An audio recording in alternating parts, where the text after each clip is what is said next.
Welcome to footballgameplan.com, where football makes sense. I'm Tyler Mirkovich with Emery Hunt, the czar of the playbook, bringing you our 2010 season preview for the Atlanta Falcons as they are coming off their first back-to-back winning season in franchise history. Matt Ryan, of course, leading the charge with Michael Turner, who had more of a disappointing year, and Jarius Norwood and Jason Snelling really had to pick up the slack for an injured Turner. Yeah, you look at Turner. Turner's health is going to be key because if he can get back healthy, he slimmed down a little bit, so he should be more explosive as he was when he got there in the first place, as he was when he was in San Diego. So look for Turner to get back to that 1,400 yard mark this season. Snelling is an outstanding, versatile back that they have. Norwood is a guy I think that has to step up his play.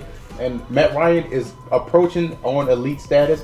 If he cuts down on his interceptions, he has to do a better job of that. He throws a lot of interceptions. Not a lot, but enough to where it counts, where it comes back on the offense. It hurts you, so you're right. So I think he's a great quarterback, a great young prospect, but he has to, in order for him to make that step to elite, he has to cut down on interceptions. 15th best rushing offense can be a lot better with Turner in tow, and if behind an offensive line that is pretty special. Their left side of the line to center goes USC, Texas, and LSU at center. That's Todd McClure, the veteran center. Very underrated Justin Blaylock at left guard out of Texas, and left tackle Sam Baker, who came in. A lot of question marks with injuries and what position is he going to play, but at left tackle he's really anchoring that line. On the right side, you got two nasty guys in Harvey Dahl and Tyson Clabo. So when healthy, they could really pave the way to a supreme run game. But I like that offensive line. I like Sam Baker if he's healthy. He has to stay healthy. I love the fact that they drafted center Joe Howley out of UNLV, a solid player, and Mike Johnson out of Alabama. So those at guard. So those two guys are going to be young, talented linemen. Interior offensive line play really needs to improve for the Falcons, and they drafted those two guys to help out tremendously. And Baker is very solid, but Garrett Reynolds overall is a quality backup at tackle. So I like the fact that the Falcons have addressed their offensive line depth. This used to be a problem in 08 for the Falcons, but now it's looking like a strength. And wide receiver, of course, Roddy White holding all the wide receivers down for Matt Ryan, but tight end Tony Gonzalez really helped them out too. Also in the red zone, even though they had the 15th ranked red zone TD percentage. But Harry Douglas is back from injury now. I really thought he was going to break out last year. Too bad for him. He was lost before the season ended. And Michael Jenkins, inconsistent at times, but he's an okay receiver. Brian Finneran, kind of old, but I'm going to be like you. He's not an undrafted rookie free agent, but look out for Kerry Meyer, very good possession guy to really take over that Jenkins' role. And Gonzalez, of course, plays tight end, so he'll be a good possession guy. But Roddy White, very solid. Yeah, Roddy White, I used to be a detractor again for Roddy White, but he has been impressive. First receiver since Andre Risner report back-to-back 1,000-yard seasons. He can be the only guy to have 4. I think he's going to accomplish that this year. Harry Douglas' return is going to be huge for not only for Matt Ryan, but also for Roddy White, because that's going to free up coverages for Roddy. And you don't need your #1 receiver, the guy that you drafted in the first round, Michael Jenkins, to be okay. That's why Kerry Meyer, I think, is going to come in and effectively eliminate Jenkins' play position that's on the field. But I like Gonzalez, outstanding talent. They need to start grooming somebody to be the backup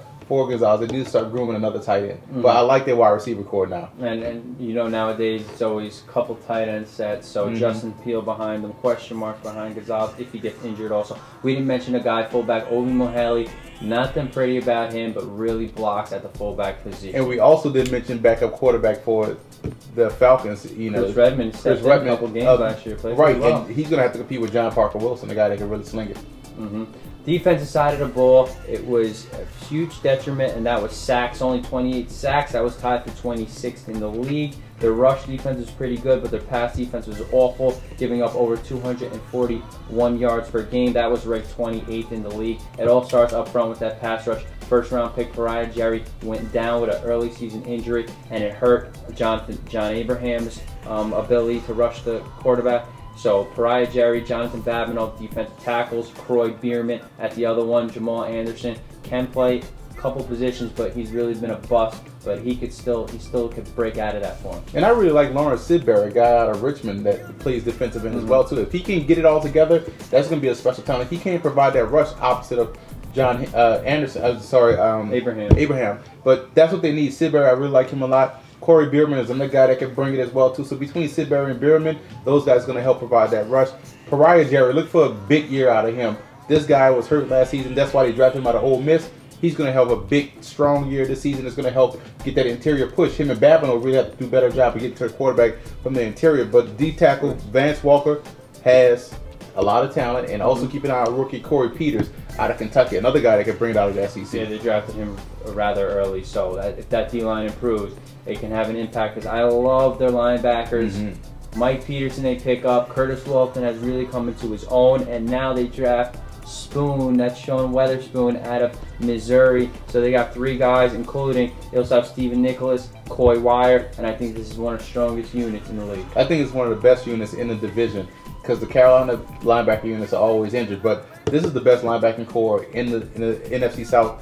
I love the fact they got Weatherspoon, a guy that's a tremendous tackler, can cover, a vocal leader. So I think with him, Lofton, the guy that should have made the Pro Bowl, Lofton and Nicholas, those guys are going to be the starters, and you have Peterson backing up all 3 guys. He's really versatile, and Coy White is a guy that's an athletic freak, physical freak, and can really play any one of the 3 positions as well. So with Peterson and Coy White backing up these 3 guys, the Falcons have the best linebacker core again in the NFC They're South. loaded there.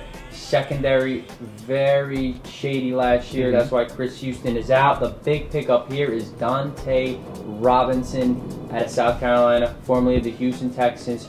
Really, I mean, he's not the flashiest best corner, but he's very solid, so he'll be their #1. Brian Williams, we saw him go down last year, and we saw the young guys step in. They really struggled last year, so this pushes Brent Grimes back to a backup role, and Chris Owens, they could excel in those 3 and 4 spots, and they were thrown into the fire last year. And free safety Thomas Dakoud really stepping up. He's coming into his own. Eric Coleman, strong safety veteran, and William Moore, they drafted another guy to Missouri last year, very banged up, just like Pariah Jerry. But he comes in as a backup role, so an improved unit in the secondary. Yeah, much needed too. And I think they have a lot of depth now. Shevers Jackson, the guy that provides depth. You also look at Shevers Jackson, Chris Owens, another guy that provides depth. And I like Grimes. Grimes is a solid corner. Nichols showed me a lot, athletic, caught a lot of interceptions. But don't count out William Moore back there at safety. If he's healthy, he's a tremendous playmaker, guy that can run, hit. He can also cover sideline to sideline. But Robinson was definitely an upgrade, and I like him as well as a player, as a tackler. Has he fully recovered from the ACL injury? He may have lost a little speed, but I think Robinson's a solid playmaker. Keith Armstrong, their special teams coach, will rely on former kicker of the Bucs, Matt Bryant. He's okay, and in the dome, I don't think Atlanta has too many trouble. Kickers have trouble kicking in that dome. Michael Conan is a great punter, like him. Harry Douglas can return kicks. Dominique Franks, a backup secondary player, can also punt return. So secondary has been an okay thing for the Falcons. Yeah, you look at that special team unit. Harry Douglas is going to add some spark to their return. Norwood is always a spark on return. You mentioned Conan, best punter in franchise history. So the Falcons special teams is very, very solid.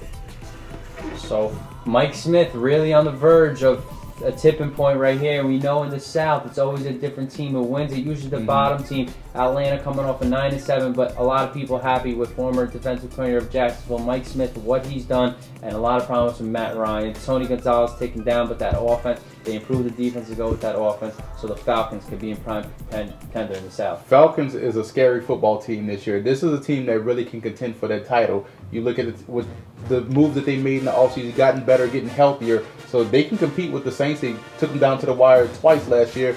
They can also compete with the Panthers, and they can also compete with the Bucs. So this is a team that will probably make the playoffs this year out of the South. And Matt Ryan loves Roddy White so much. He threw to him, targeted 165 times last year. So that combination is one for the future of the NFL.